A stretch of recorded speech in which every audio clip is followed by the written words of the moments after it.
কম পড়বে।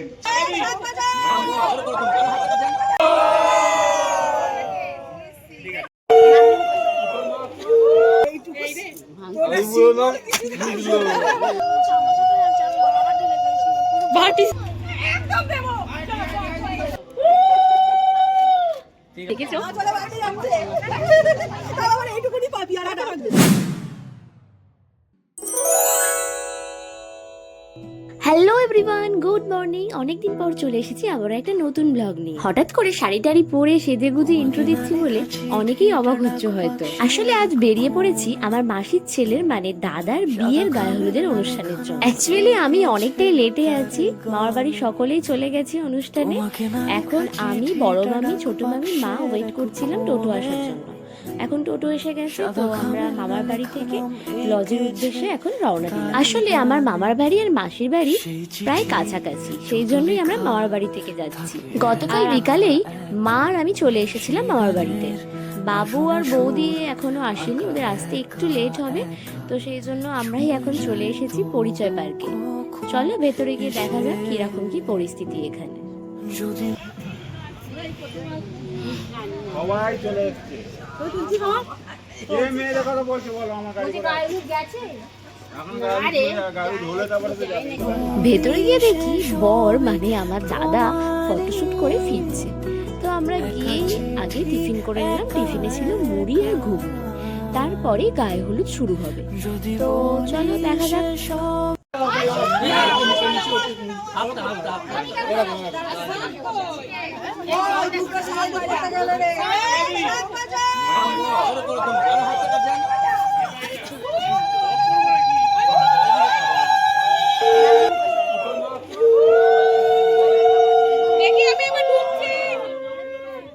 এখন ঘুরেতে বাজে প্রায় 11:30।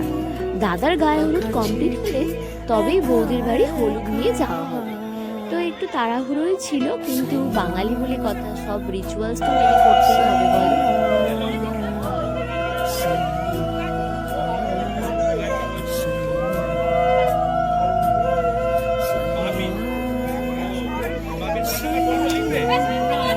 এদিকে যেরকম জোর কদমে রিচুয়ালস চলছে, ঠিক সেরকম এই রিচুয়ালস এর ফাঁকে ফাঁকে ফটোশুটও করে নেওয়া হচ্ছে। সত্যি বলতে গায়ে হলুদের সময় এরকম সকলকে হলুদ রঙের শাড়ি পরে দেখতে বেশ ভালোই লাগে।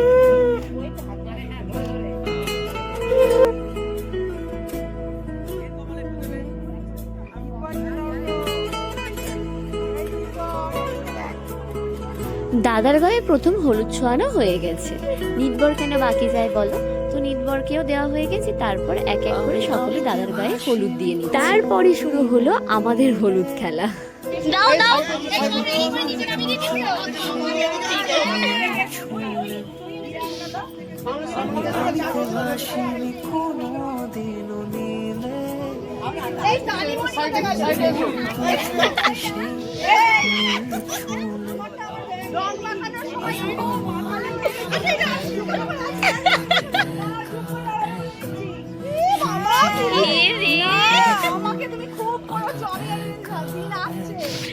তারপরে আবার আমরা ছুটে ছুটে চলে গেলাম ফটোশুটের জন্য। তো ফটোশুটও হচ্ছিল আর ভিডিওগ্রাফিও হচ্ছিল। তো ছোট ছোট করে কিছু ক্লিপসও নেওয়া হচ্ছিল, যেমন এরপর আমরা আবার রিচুয়ালসে ফিরে এলাম। এরপর নাকি মায়ের হাতে দই চিড়ে খেতে, সেটাই এখন মাসি দাদাকে খাইয়ে দিচ্ছে, আর সাথে নিমবরকেও।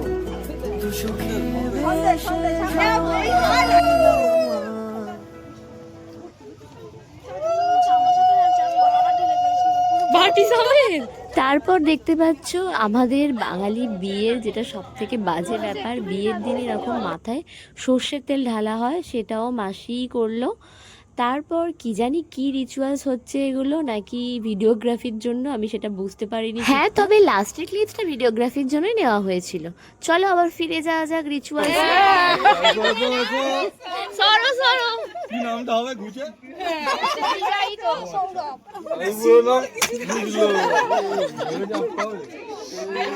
পারমেন্ট হয়ে গেল চাকরি।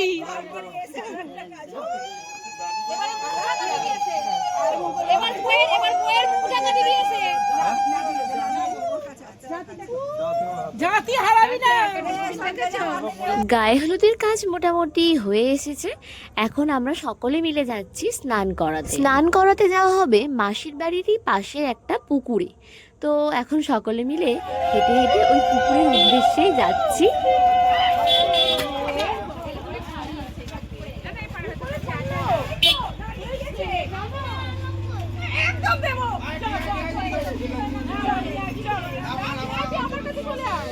হয়ে গেল। সামনে আমাদের নিদবর মশাই হাত থেকে কিছু একটা ফেলে দিয়েছে, তো সেই কারণেই নিদবরের মা একটু বকাবকি করে নিল।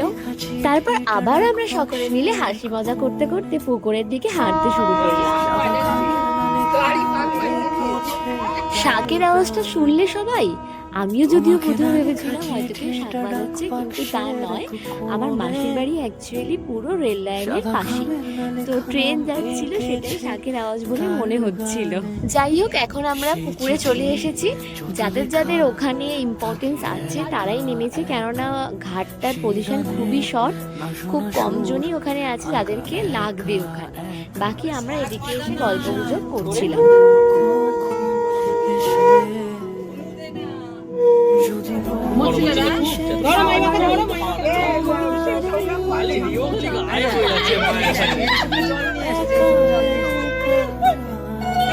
এদিকে একবার তাকিয়ে, এদিকে একবার তাকিয়ে সবাই।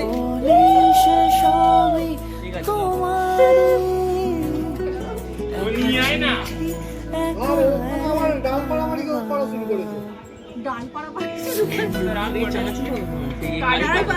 চানাচুর পাতা করে বলে অভ্যেস ছোটবেলায়, কারি পাতা। চানাচুরে থাকে চানাচুর পাতা।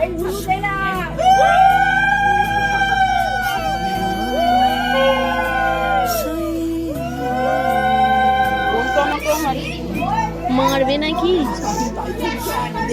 মাকে মনে হয়।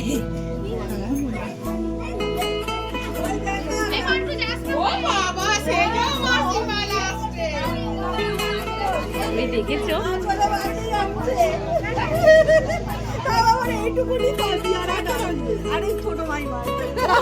কি ওটা কি রিচুয়ালস? উড়ে যাচ্ছে, ওই লুটিয়ে লুটিয়ে যেতে হবে। কত ভারী হয়েছে।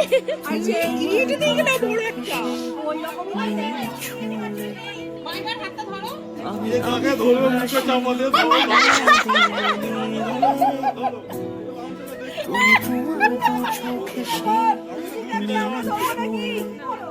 চলো বাবা চলো।